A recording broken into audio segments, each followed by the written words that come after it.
Join us as we dive into the world of U.S. Navy aircraft that served in Vietnam, showcasing the machines that defined air combat during one of history's most intense conflicts. The North American T-28B Trojan, originally designed as a Navy trainer in the 1950s, found a second life in combat during the Vietnam War. Some were modified as the T-28D Nomad that were used by U.S. and South Vietnamese forces for counterinsurgency missions, armed with rockets, bombs, and napalm. Known for its power, agility, and rugged design, the Trojan proved highly effective in low-level strikes, night ops, and as an escort for helicopters and attack aircraft. The Beechcraft T-34 Mentor, introduced in the 1950s, served as a primary trainer for the U.S. Navy for over 20 years, logging nearly 100,000 flight hours annually. During the Vietnam War, mentors played a vital role in early-stage flight training for naval aviators and flight officers, helping prepare the next generation of pilots. Although replaced by the T-6 Texan II in the early 2000s, its legacy continues, with many variants used by various nations worldwide. In 1962, the U.S. Navy acquired 42 T-39D Sabreliner aircraft to train naval flight officers in radar navigation and airborne radar intercept procedures, meeting the demands of tactical aircraft crews during the Vietnam War. Additionally, the Navy utilized the CT-39 variant for logistics, effectively transporting passengers and cargo to support wartime operations. The A-4 Skyhawk not only served as the Navy's premier light attack aircraft during the Vietnam War, but also continued its legacy as an advanced trainer. The Skyhawk's role evolved as the TA-4 variant became a key trainer, shaping future generations of Navy pilots. The Navy introduced the TC-4 Academe to train A-6 intruder crews using advanced radar and navigation systems packed into a modified Grumman Gulfstream 1. With its distinctive drooping nose and full intruder cockpit, the Academe became a training platform for two generations of attack pilots and bombardier navigators. The TH-57 Sea Ranger, a derivative of the civilian Bell Jet Ranger 206, was introduced by the U.S. Navy in 1968 primarily for helicopter flight training, becoming the standard platform for training Navy, Marine Corps, and Coast Guard aviators. Although not directly involved in combat during the Vietnam War, its civilian counterpart, the OH-58 Kiowa, saw extensive action, while the Sea Ranger supported photo, chase, and utility missions. The Sea Ranger remains a part of naval training, with future aviators logging hundreds of hours in this versatile helicopter before advancing to larger fleet aircraft. The H-34 Seabat, an advanced helicopter used during the Korean War, played a key role in the Vietnam War, performing both anti-submarine missions and airlift operations. Its transport variant, the UH-34 Seahorse, was critical for the Marine Corps heliborne assault operations, carrying twice the number of troops compared to its predecessor. The CH-37 Mojave was the Marine Corps' first heavy-lift helicopter, used during the Vietnam War primarily to transport cargo and recover downed helicopters from combat zones. Though large and vulnerable in assault missions, it proved invaluable by logging over 5,300 combat hours and hauling millions of pounds of equipment throughout the conflict. The SH-2 Sea Sprite, first flown in July 1959 and introduced to fleet squadrons in 1962, was initially assigned to aircraft carriers for plane guard duties, but was soon pressed into combat search and rescue missions during the Vietnam War. On June 19, 1968, Lieutenant Junior Grade Clyde E. Lassen and his crew executed a daring night rescue under fire, saving 2 downed aviators and earning Lassen the Medal of Honor. In 1970, the Navy adapted the Sea Sprite for the Light Airborne Multi-Purpose System, enhancing its capability for over-the-horizon search and strike missions in anti-submarine warfare. Boeing Vertol's CH-46 Sea Knight, first delivered in June 1964, was rapidly deployed to South Vietnam to support Marine medium helicopter squadrons as U.S. operations intensified. The first squadron, HMM-164, arrived in March 1966 and flew nearly 2,700 combat sorties in its first 35 days, marking the Sea Knight's baptism of fire. Despite challenges from enemy fire and environmental hazards, modifications and the introduction of the CH-46D variant solidified the helicopter's role as a mainstay of the Vietnam War, culminating in its final mission during the evacuation of Saigon on April 30, 1975. Sikorsky's CH-53C Stallion was first deployed to Vietnam in December 1966, where Marine Heavy Helicopter Squadron 463 quickly proved its effectiveness when it recovered 100 downed helicopters in just 4 months. The aircraft played a role in resupplying remote fire bases, evacuating personnel, and conducting daring rescue missions, including the 1975 evacuation of Saigon and the rescue of American crewmen from the merchant ship Mayaguez. Bell Helicopter's HH-1K Iroquois, procured by the U.S. Navy in 1968, was a modified version of the UH-1 with an upgraded engine and avionics designed for search and rescue and utility missions. During the Vietnam War, the Iroquois was heavily armed and played a role in supporting Navy SEAL operations and patrol boats in the Mekong Delta, particularly with Helicopter Attack Squadron Light 3, the Sea Wolves. These helicopters proved their effectiveness in combat, flying thousands of hours and expending millions of rounds of ammunition in interdiction and support missions. The Sikorsky HH-52 Sea Guard, first delivered in 1963, was a vital asset for the Coast Guard's search and rescue operations, featuring a watertight hull and stabilizing floats for amphibious landings. During the Vietnam War, its ability to hover and deploy a rescue platform made it well-suited for air-sea rescue missions, assisting in the recovery of personnel in challenging conditions.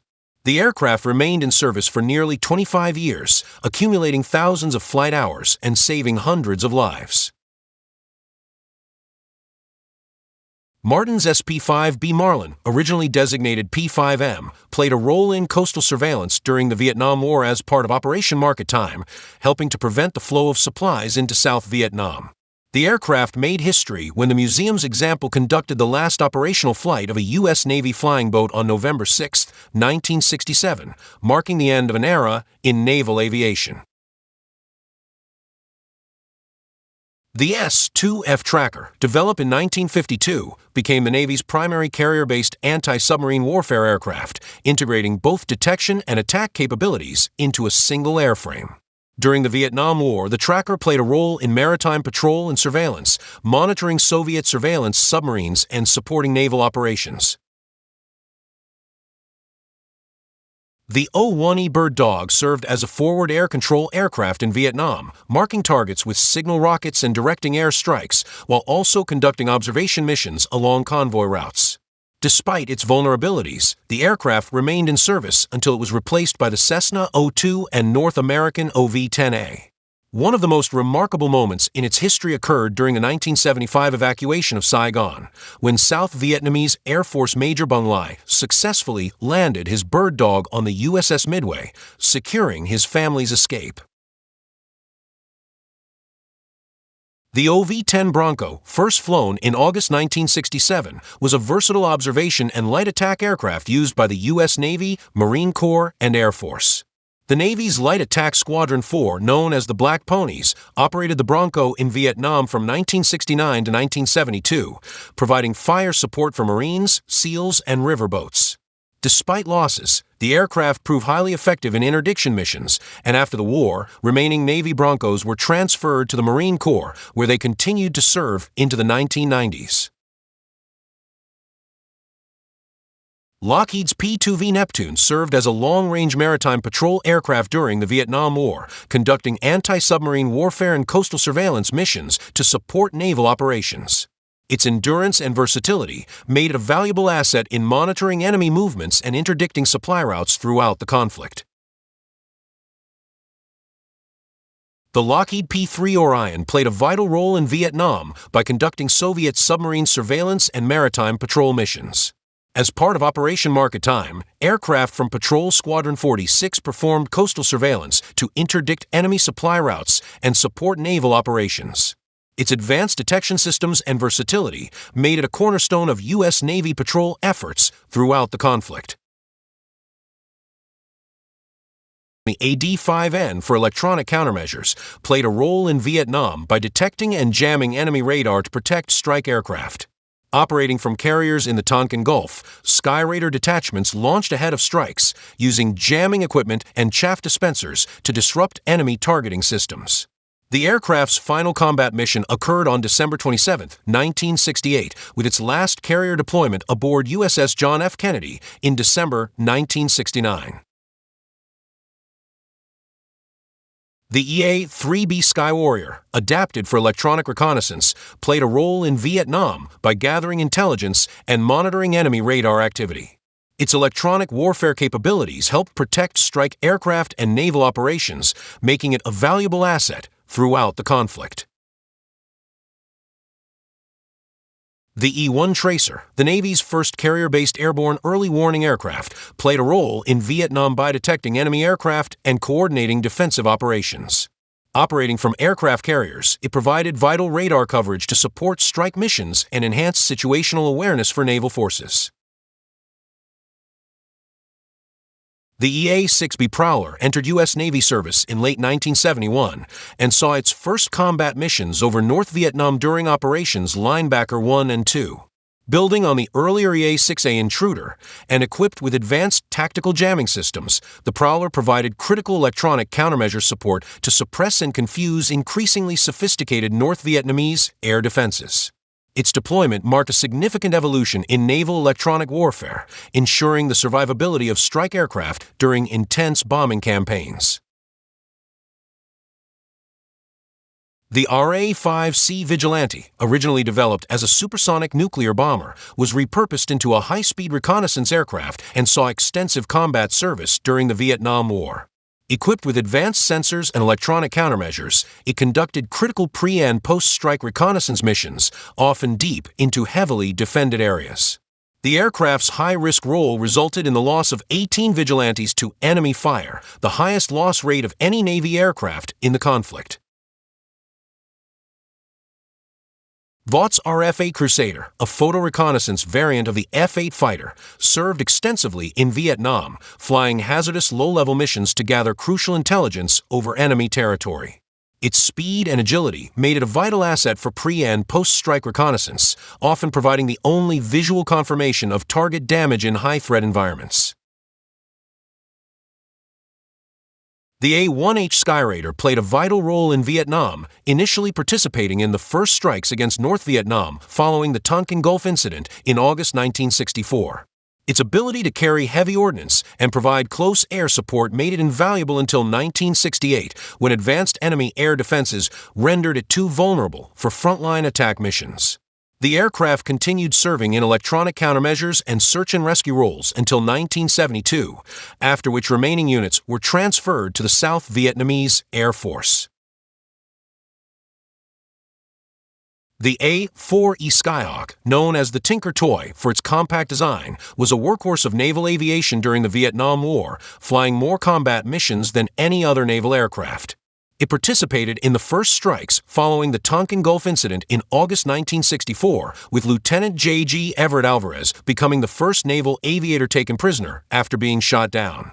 Despite its small size, the Skyhawk proved highly effective in strike missions, close air support, and interdiction, though 195 carrier-based Skyhawks were lost in combat throughout the war. The A-6 Intruder, introduced in 1963, was the Navy's first all-weather attack aircraft, equipped with advanced navigation and targeting systems that allowed precision strikes in low-visibility conditions. In Vietnam, it carried out highly effective nocturnal raids, including a daring single-plane mission against the Red River ferry docks in Hanoi, where its crew evaded 10 surface-to-air missiles. Despite initial challenges, the Intruder proved invaluable in strike operations, earning a reputation for its accuracy and resilience in combat. The A-7 Corsair II, first deployed in Vietnam in December 1967 with Attack Squadron 147, quickly established itself as a reliable light attack aircraft. The A-7E variant entered combat in May 1970, participating in Operation Linebacker and the aerial mining of North Vietnamese ports in 1972. Its versatility and increased payload made it a mainstay of naval aviation, continuing to serve in conflicts beyond Vietnam until its final deployment during Operation Desert Storm. The F-4 Phantom II, originally designed as a high-altitude interceptor, became a dominant air superiority fighter and attack aircraft during the Vietnam War. Navy and Marine Corps squadrons flew the Phantom extensively, scoring 36 air-to-air kills while also conducting ground attack and reconnaissance missions. One notable engagement occurred in 1972 when an F-4N from VF-161 aboard USS Midway downed a MiG-19 over North Vietnam. The F-8 Crusader, known as the last of the gunfighters for its reliance on 20mm cannon in an era dominated by missiles, played a critical role in Vietnam as a carrier-based fighter. Crusader pilots were credited with 18 aerial victories against enemy MiGs, demonstrating the aircraft's agility and effectiveness in dogfights. The RF-AG photo reconnaissance variant also contributed significantly, capturing vital intelligence throughout the war before its retirement in 1987. Whether flying strike missions, gathering intelligence, or saving lives under fire, the aviators of the sea services wrote a bold chapter in the skies over Vietnam. Their legacy continues to inspire new generations of pilots and aircrew. Subscribe for more deep dives into military aviation history, and thanks for joining us on this flight back in time.